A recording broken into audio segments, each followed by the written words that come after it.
to Welcome to Jackie's Literary Corner. I am Jackie, and I'm here to do the annual end of the year book tag. So it's halfway through November, so not as much time. And I'm not a fast reader, and I don't read 24/7. So, some of my answers for some of these questions, it might be more of an ideal situation of what I would like to read. So you guys know the drill. There's a series of questions, and I will answer them with books. Okay, question number 1. Any books that you started this year that you need to finish? Where? Oh, and that is Dombey and Son by Charles Dickens. This is one of those books that's an ideal if I actually finish it. I mean, if I only read this book, then maybe I could. But look, it's a chunky boy. And you can tell it's a very well-read book, very beloved. I got this off of Thrift Books. And as long as it's not coming out of the binding, it's good. I'm fine with it being a little battered. This is a book about Mr. Dombey, who wants a son more than anything, but he does have a daughter, Florence. But he kind of dismisses her and doesn't see her as worth anything because she couldn't be his partner in business or take his place one day. At least that's what he thinks. And finally, he has a son, but his wife dies giving birth to his son, Paul. And he praises him and spoils him. But his son is not exactly what he expected. He doesn't turn out how he thought he would. He's a little more soft-hearted and a little more sweet-natured. He's very close with his sister. And things took and taking a turn that Mr. Dombey did not anticipate. So far I'm enjoying this. It does have some slow parts in it. I like it. But like I said, for as much as I love Dickens, I have to be in the right mood for Dickens.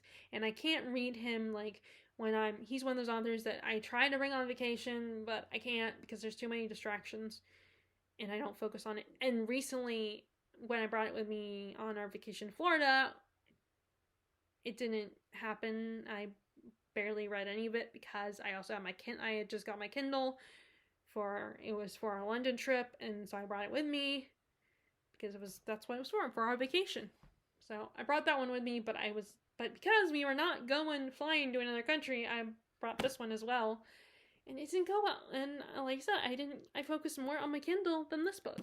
So, and then we were going out a few days, and then by the time we would get home, it would be late. So, and of course, it was hard to bring this in the car with me when we go to the parks to read this in the car. So, I mean, one of our trips to the parks, I did bring this in with me in the car because we were, one of the days we were going to split it into, the morning we would do the Harry Potter world, and then we would go back, and then an hour, then we would leave to the Universal Haunted Halloween party. So I could bring it with me during the day, but it's not like I could bring it in the park with me because, it's a big boy and I wasn't going to trust to hold it with me while I was walking around the park and going on rides and stuff. So I didn't read it a lot. And then, I had it with me at my grandma's and just, again, too many distractions. So this one has not been finished, not even halfway. Like I said, I do enjoy it, but it's just, again, there are certain times that I need to read it and a certain mood I need to be in. So there's that one. Okay. Now we have question number 2. Do you have any autumnal books to transition into the end of the year? And so last year around this time of year, or more like in December, it might have been after Christmas when I read it. I read King Lear by Shakespeare. And I thought I would read The Queens of Venice Lear, which is a retelling of King Lear, but through the eyes of his daughters, King Lear's daughters, and it's a fantasy retelling. So I thought kind of read close at the same time would be perfect reading this book. And I feel like this is historical fiction is a genre that's perfect for this time of year. This winter, autumn time of year. So it is hardback. Normally I would get paperback, but it was the first one I spotted on Thrift Books that I wanted to buy. So, I mean, I think they probably were out at the moment of the paperback because I think a lot of people prefer a paperback. This was the only one available, so I grabbed it. And, but yeah, so this is my autumn transitional read into winter. Okay, so next we have question number 3 is there a new release you're still waiting for? And I picked more than one new release. These are all books that I'm not waiting for them in the sense they're not out yet. I'm waiting for them. Well, the last one might not be out yet. I have to check. But it's more like books I'm waiting until they come out on paperback or they're available on Libby. So the first one is Cursed by Marissa Meyer. This is the sequel to Gild. I always get that mixed up, the title of this book mixed up with the book that's a Midas retelling. That is the first book in a series. I always get those titles mixed up. Like one of them is Gild and one of them is Gilded. But this is a Rumpelstiltskin retelling, and I really like that the Rumpelstiltskin character was actually a female character. And there's Fae involved. So I had a good time with the first book, and I listened to that one audiobook. And when a book is part of a series or duology or trilogy, I want to take all the books, read all the books the same way. Like either get them all from the library or get them all in Libby or buy them all. So that one I listened to on audiobook, and I want to listen to the second one, Cursed, via audiobook as well. Which it might be already there, I don't know. But there might also be a long line. Okay, next is Bookshops and Bone Dust. This is the sequel to Travis Baldrey's Legends and Lattes, which I really enjoyed. I thought that was a really cute story, very sweet. I often compare it to a Hallmark movie, but less cheesy and less of a wholesome Christian agenda, and with magical creatures, as the main characters. This is a prequel, and there's obviously a bookshop involved in this one, going by the cover. And now I don't have the physical copy of the first book anymore, Legends and Lattes, because I decided that even though I enjoyed it, I had a good time with the book. It's not a book that I feel like, I would read a bunch of times. Although I could get through it, would be nice if I need a palate cleanser type book. Then that would work for one, I think. But I just decided to donate it. So I'm either going to get the second one via the library or Libby. Okay, and then we have Homecoming by Kate Morton. This one has been out for a while. Kate Morton is probably one of the few auto-buy authors, because there are a lot of authors that I enjoy a lot of their work, but sometimes they write in genres that are just not my thing, like Stephen King. I like a lot of his books, but the one series I always say that I will probably never read, I mean, you never know, because there are some times where I might make an exception, and I might actually like the book. Like, I'm not a true crime person, but I've read, like, at least 2 true crime books. Midnight on the Garden of Good and Evil, and then Devil in the White City. I really liked those. In fact, they remind me of Dateline episodes. And then there's also, I've read, there's a couple thrillers I read. I read Ruth Ware, and I thought the ones of hers I read were pretty good. I have read,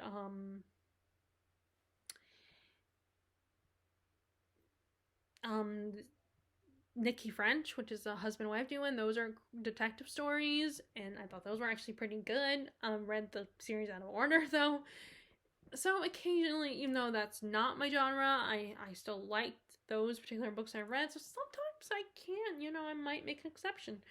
But in most cases, like I said, it's not my thing.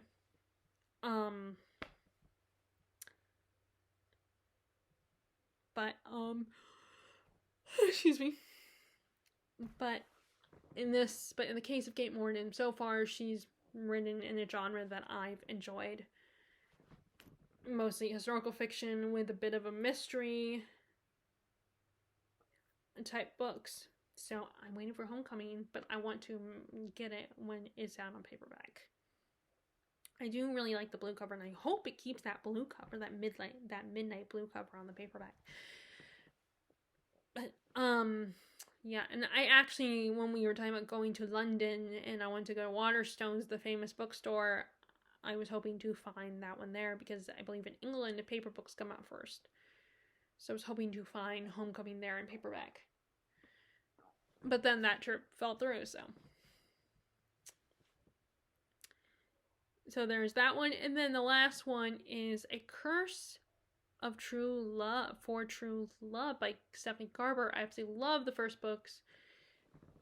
I can't remember what they were called, but this is the second trilogy in the Caraval universe, and I really enjoy. In the way the second book ended, I have to get the third book, but not so much that I need to go buy the hardback right now, but enough that I want to know what's going to happen, especially when they use a trope that I have such frustrating, ambivalent feelings towards, and that is the memory trope. That trope always drives me crazy. Erasing someone's memory, I don't like it, but it doesn't mean I won't continue, because if I want to know that this person gets their memory back, and I have a certain end game I want, like most people do. So I am very eager to read book 3, and I don't know, either I will get it from the library or get it on Libby. Because the first book, I think I borrowed from the library, and then book 2 I listened on audiobook. Or it was the reverse, where I listened to book 1 on audiobook and got book 2 via the library. I don't remember, but either way I got it from the library, the first 2 books library-wise. So I want to get that one via library, either listening to on Libby or start going to the library again. Okay, so next, question number 4 is, what are 3 books you want to read before the end of the year? So first, again, Dombey and Son, but I don't know if that will happen. And then we have Jonathan Strange and Mr. Norrell by Susanna Clarke. I just picked that up again last night and started reading it again before, and I'm going to read a little bit more today. But I've got a good chunk of it read, so I could potentially, if I focus on this book, then I could get it done. And then book number 3 is one that I have a better chance of getting done. And that is The Pale Horseman by Bernard Cornwell. This is the second book in the Warrior Chronicles, or the Saxon series. I've been slowly accumulating all the books from that series from the Roast Office. And this is the second book. I enjoyed the first book. And it's one of those books where the chapters are long, but I feel like I get through them quickly if I don't read, if I, read a lot of it in one sitting. So, this is a young man who was raised a Dane. He was born a Dane, but he is found by Saxons, I believe. It might be, or the reverse. I always forget. And he ends up joining the other side, the side that raised him, and because they become like his family. And that's the first book, and it's wars and his life, Uhtred's life growing up there, and the Christians have shown up to take over. You have the Christian king Alfred. He wants to convert everybody to the Christianity, but the Saxons don't really like it. They're not too happy about that. And this continues the story in the second book. So, and it's not that long. So I could probably get this one done. Maybe even the next few days. Okay, so that was question number 4. Those are the 3 books that I want to hopefully read by the end of the year. Question number 5 is a book that could shock me, or surprise me at least. And that is Lonesome Dove by Larry McMurtry. Now, what I say this book could shock me, and I might actually love it because I'm not a Western person. I've never been drawn to Westerns. I never, watched Clint Eastwood or who's that other famous Western? Sorry, I cannot remember his name. But I had no interest when True Grit, the remake, came out. I was not interested in that one either. But watching Mike do a review of this book and tell how much this book surprised him because he doesn't read a lot of Westerns either. And talking about the great character work and how this book will make you emotional, make you cry. Although I don't cry when I read books, I will cry if I watch a movie or a TV show, but not with a book. I thought I would try it, and I only spent $4 on this individual book. So, I bought more books that day, so I spent more than $4 a day when I bought this. But I think I spent like 12. It's either 12 or 16, or 8. Depends on how many books I bought that day. But I thought, let me try this because I might actually like this. Mike compared it to Stephen King with the characters. And I thought it would be perfect to read it during Thanksgiving weekend, to at least start it on Thanksgiving weekend, because I'm not that fast of a reader, so there's no way I could get this book done by the end of November. But I thought I would try it, and because it's a very much a true American novel, because it's about the Old West, figured it'll be great for Thanksgiving. So there's that one. That is the book that I think could shock me and surprise me, and I might like it. Okay, so the last question is, have you already started making plans for next year? So you guys know I did do a video where I talked about my main goal I want to focus on next year, which is reading my bigger books. And I feel like I have so many big books that I have not read because they're intimidating or they're at least time consuming. Because they, and even though I enjoy them, I'm just thinking about all the other books that I have to read that won't take me as much time to read. So I want to try to focus on, and I did have this as part of my goals for 2023, and probably even in 2022. But I didn't really focus on it as much. And so I want to change that. That could potentially mean that I won't meet a goal of 50 books this year, or at least not as quickly, but that's not a huge deal if I don't do that. It's not the end of the world if that doesn't happen. I do end up feeling guilty, but who knows, maybe I might give myself back to a smaller goal on Goodreads. I don't even have to put the goal in, but I don't like leaving it blank. So I want to focus, like I said, on my big books, getting those big books read and completed. I did do not too bad this year. Like in the beginning of the year, I completed The Physician, The Way of Kings, The Ruin of Kings. I was very happy and I enjoyed those books, and I was relieved that I finally got those books finished, especially The Way of Kings, because that's been sitting there for a long time.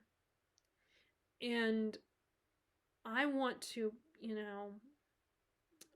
want to prove, and I want to assure people that I don't just buy books. I'm not just a book collector. I actually intend to read my books that I buy. And I'm trying to prevent myself from doing what I do when I feel guilty about how all the books I have that I haven't read, and I end up getting rid of books that I haven't even opened because I've lost interest in them. So I'm trying to make sure that doesn't happen. And then there's so many series that I take years to read that I'm trying to be like, okay, I need to get those finished, and I don't want so much time in between them. So that was also last year in 2023. Also part of my goals was to complete some series, or but I actually just focused on trilogies, so I complete some trilogies, and make progress in other series. Like, I read the first book in the Chorus of Dragons was Ruin of Kings, and then now I remember the title. I was trying to remember the title of that series before in another video I did. But yeah, Chorus of Dragons is what that series is called. So I read the first book, and I also completed Way of Kings. It was also part of a 10-book series. Now, it's not complete. I mean, the first arc isn't complete. So I was trying to make sure I got that read as well. So I made progress on those. But some of my series are big books. So this is my goal next year. And then also, I have sub goals, which is still, trying to increase my reading, my horror reading library, and try other authors. I just finished Rosemary's Baby by Ira Levin. And I want to read other books by Ira Levin, like Stepford Wives, and then there's another one I keep getting advertised on my Kindle for another book that Ira Levin wrote called Dead. It was Death Trap. That's what it's called, Death Trap. And I'll try out that one. And then I also recently purchased, Psycho as well, which I mentioned in that video about my goals for reading big books. So I bought that one as well. But yeah, my main focus will be in 2024 will be the big books, getting those read. And then there's also recently in November there was a reading challenge put out there that read your own shelf. Reading all your books that you own before you buy any, or reading at least a lot of them. Now, I'm not going to do that because that puts pressure on me. And, not that reading is not that hard, but there's still a little bit of pressure. So, I'm not going to do that. But I am keeping in the back of my mind for next year and going through the last 2 months of this year is to just, before I buy any, at least physical books, trying to read my shelf a little bit, reading some more of my books. And if I can't follow through I've already failed and bought some books recently, earlier this month. I think I already did in a haul. Even if that, I can't promise anything now, but I can at least make sure that before my next visit to a bookstore, and like I said, physical bookstore, because I might get Ninth Rain via Kindle, because it's only 99 cents, which for some people that might just be an excuse to buy more books. But you know what? This is my life. I'm doing what I can, because I do read my books, just really slowly. But I do want to assure myself more than anything that I'm intending to read these books, and I'm not going to get rid of books because I lost interest. Anyway, so yeah, long-winded answer, but yes, the answer is yes. I have started making plans. Think about my plans. Okay, so that is the end of the year book tag. So I would love for you guys to answer some of these questions, or at least answer one of these questions if you would like in the comment section. If you like this video, please give it a thumbs up. Click subscribe if you haven't. Click the bell notification button below if you want to be notified when I upload my videos. And I hope you enjoy your reading. And good luck with your reading for the rest of the year. So I will talk to y'all later. All right, bye.